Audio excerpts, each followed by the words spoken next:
안녕하십니까. 뉴스데스크 강원입니다. 삼척시가 폐광 지역 관광 활성화를 목적으로 만든 도계 심포 뷰티스 마켓이 시작부터 잘못됐다는 감사원 감사 결과가 나왔습니다. 사업 추진을 위해 삼척시와 강원도가 경제성 조사 결과를 왜곡한 것으로 드러났는데 내년 조기 폐광을 앞두고 주민들의 걱정이 커지고 있습니다. 박은지 기자입니다. 삼척시가 국비 등 100억 원을 들여 조성한 도계 심포 뷰티스 마켓입니다. 폐광 지역 관광 활성화 사업의 하나로 연간 이용객 6만 8천여 명, 매출액 11억 5천여만 원이 기대됐습니다. 그러나 실제 뚜껑을 열어보니 1년간 이용객은 고작 2,400여 명, 매출액도 2,400만 원으로 낙제점이었습니다. 경제성 분석 결과가 엉터리였기 때문입니다. 감사원은 강원도와 삼척시가 경제성 타당성 분석 자료를 왜곡했다는 감사 결과를 내놨습니다. 2013년 국책연구기관인 한국개발연구원 KDI의 예비 타당성 조사에서 심포 뷰티스 마켓 사업은 경제성 통과 기준인 1에 크게 못 미치는 0.51로 분석됐습니다. 그런데 강원도와 삼척시는 이 분석 결과를 조정하는 것으로 입을 맞췄다는 겁니다. 사업 규모를 축소해 비용은 줄이고 편익은 그대로 두는 방법으로 경제성이 1이 넘게 조정하고 수정 계획을 만들어 투자 심사를 통과했다는 설명입니다. 사업 계획을 임의로 변경한 사실도 드러났습니다. 당초 사업은 지역 특산품인 포도를 주제로 한 농촌 체류형 관광시설이었는데 뷰티 체험시설로 변경하면서 주무부처인 문화체육관광부에 보고하지 않고 승인도 없이 추진했다고 지적됐습니다. 감사원은 삼척시와 강원도에 각각 주의를, 행정안전부에는 삼척시에 지방교부세를 감액하는 등의 조치를 할 것을 통보했습니다. 삼척시와 강원도는 감사 사실을 인정하고 침체된 폐광지역 경제 활성화를 위해 부득이 경제성을 조정해 사업을 추진했다는 의견을 냈습니다. 애물단지가 된 뷰티스 마켓은 주변 관광지와 연계해 시설을 전환하는 방안을 검토하고 있다고 밝혔습니다. 지방 관광지인 하이원 추추파크, 유리나라, 나무나라 등 지역 인근 관광시설과 연계하고 지역 특산물을 활용하여 도계 주민의 생활여건 개선 및 소득 증대 방안을 염두한 콘텐츠를 발굴할 필요가 있다고 지금 판단을 하고 있습니다. 10년 전부터 준비한 폐광 지역 관광 활성화 사업마저 눈속임식 사업 추진으로 인해 초라한 성적표를 받으면서 삼척시의 행정에 불신이 쌓이고 있습니다. MBC 뉴스 박은지입니다. 동해시의 한 쓰레기 처리 업체에서 근로자의 월급을 착복하고 특정 노조원을 탄압하는 등 물의를 빚은 사건에 대해 연속 보도해드리고 있습니다. 취재진이 월급 착복에 대한 경찰 조사 중 심장마비로 사망한 노동자 고 전용호 씨의 진술 조서를 확보해 수사 내용을 살펴봤는데요. 경찰은 전 씨의 진술만 듣고 객관적인 증거들을 외면한 채 별다른 조치를 취하지 않았던 것으로 확인됐습니다. 이하라 기자입니다. 업체로부터 매달 월급 100만 원 안팎을 착복당한 고 전용호 씨. 전 씨는 사망 19일 전인 지난 5월 14일 동해경찰서에 참고인 신분으로 출석했습니다. 전 씨의 진술 조서를 확보해 살펴봤습니다.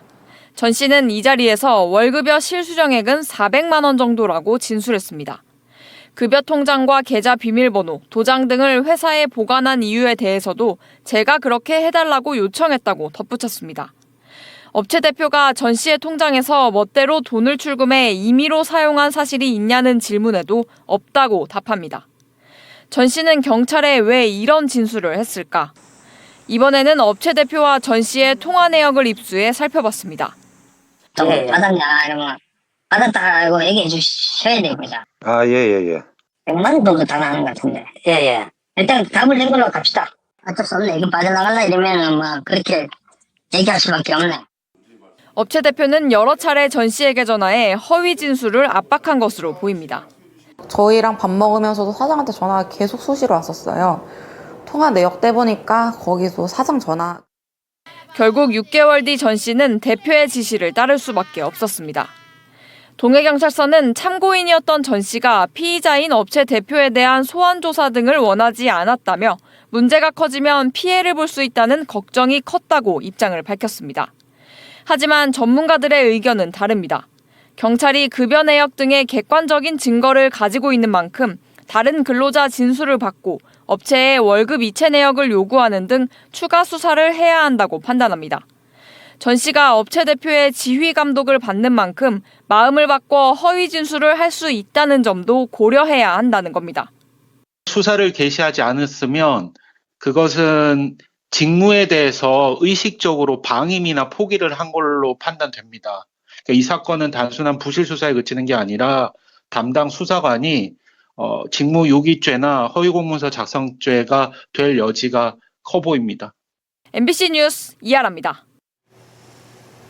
강릉 지역 밤 최저 기온이 26.4도를 보이며 열대야 집계 이래 역대 가장 긴 18일째 열대야가 이어지고 있습니다.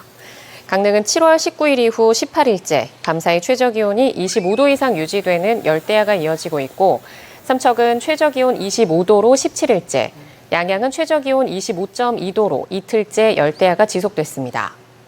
오늘 낮 최고 기온은 정선 36.2도, 강릉과 삼척 신기 33도, 태백 32도 등 대부분 30도를 웃돌았고 일부 지역에서는 소나기가 내렸습니다.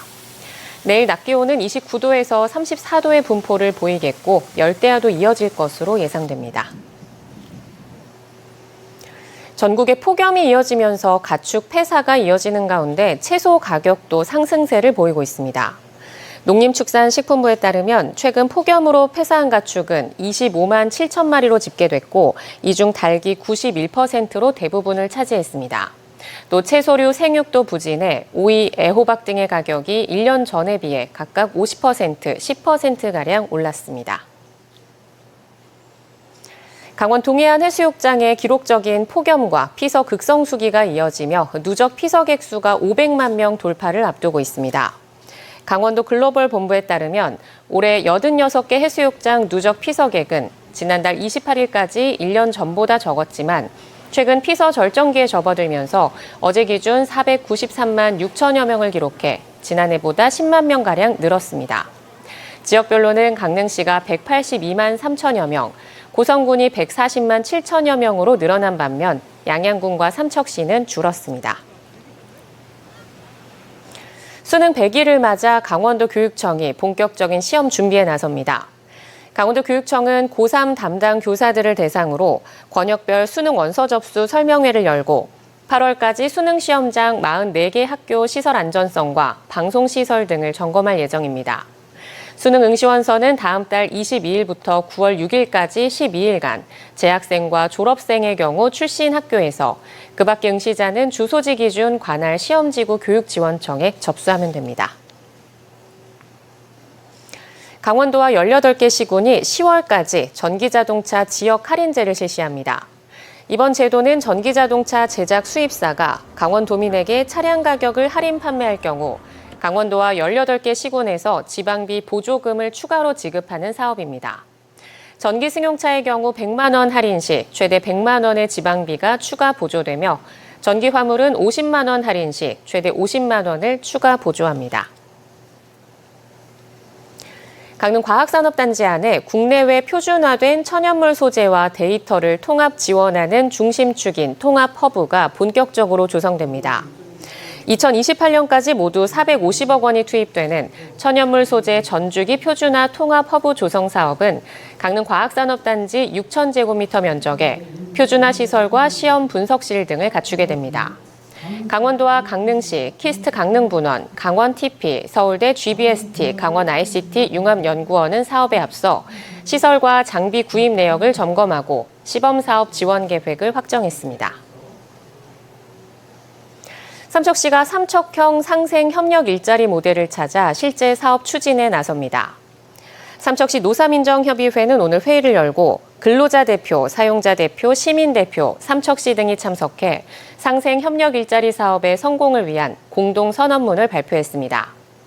삼척형 상생협력 일자리는 올해 안에 구체적인 모델을 발굴하고 내년도에 실제 관련 사업으로 이어질 예정입니다.